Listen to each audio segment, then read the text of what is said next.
بسم اللہ الرحمن الرحیم۔ السلام علیکم۔ میرا آج کا موضوع ڈپریشن کے بارے میں ہے۔ ہماری روزمرہ گفتگو میں یہ لفظ بہت عام طور پر استعمال ہوتا ہے۔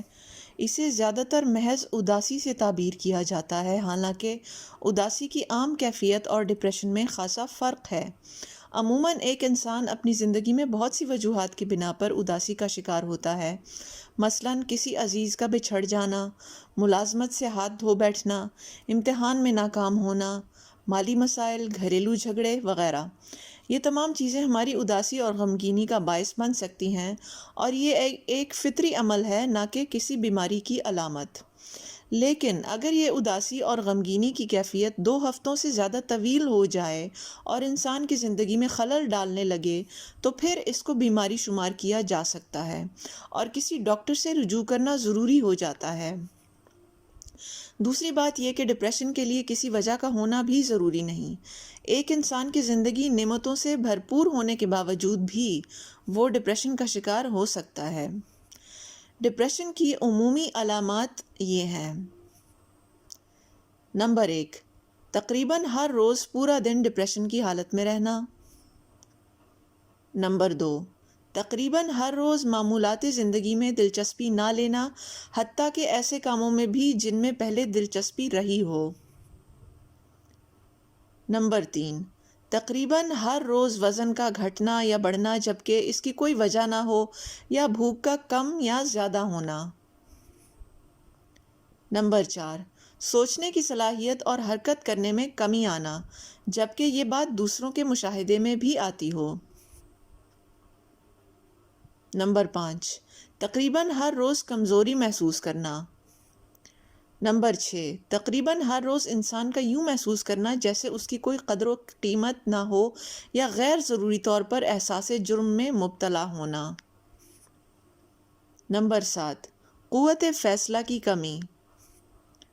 نمبر 8، موت کا بار بار خیال آنا، یا خودکشی کا خیال آنا، یا اس کی کوشش کرنا۔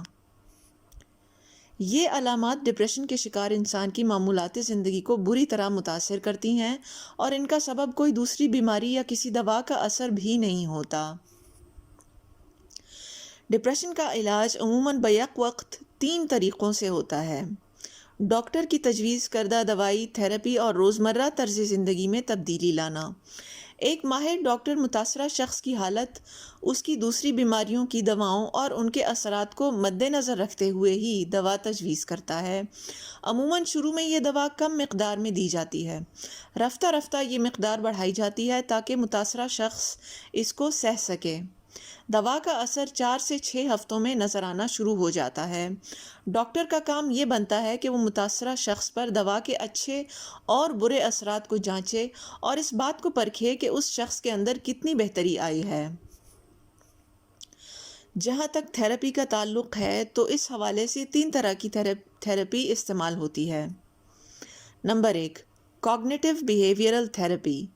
اس تھراپی کا بنیادی تصور یہ ہے کہ انسان کا رویہ اس کی مثبت یا منفی سوچوں کا نتیجہ ہوتا ہے، لہٰذا رویہ تب ہی بدلا جائے گا جب سوچ تبدیل ہوگی۔ اس کام کے لیے متاثرہ شخص کی منفی سوچوں کی نشاندہی کر کے اس کو مثبت سوچوں میں تبدیل کیا جاتا ہے، نتیجتاً وہ شخص اپنے ڈپریشن سے باہر نکل آتا ہے۔ Number 2، psychodynamic therapy. اس تھراپی کا بنیادی تصور یہ ہے کہ انسان کے موجودہ رویے دراصل اس کے ماضی کے منفی تجربوں کا نتیجہ ہوتے ہیں، جن کی تلخ یادیں انسان اپنے لاشعور میں لیے پھرتا ہے۔ اس لیے اسے اس بات کا اندازہ ہی نہیں ہو پاتا کہ دراصل وہ لاشعوری طور پر اپنے تلخ ماضی کو اپنے حال میں جی رہا ہے۔ اس تھراپی کے ذریعے ان ماضی کے تلخ تجربات کا کھوج لگا کر پہلے ان کی نشاندہی کی جاتی ہے اور پھر اس کے نتیجے میں ہونے والے رد عمل پر قابو پایا جاتا ہے۔ Number 3، interpersonal therapy. اس تھراپی کا مقصد متاثرہ شخص کو اس قابل بنانا ہے کہ وہ اس بات کی نشاندہی کر سکے کہ اپنے رشتوں اور سماجی تعلقات میں کن مسائل کی وجہ سے ڈپریشن کا شکار ہو رہا ہے، یا وہ اس کے ڈپریشن میں اضافہ کر رہے ہیں۔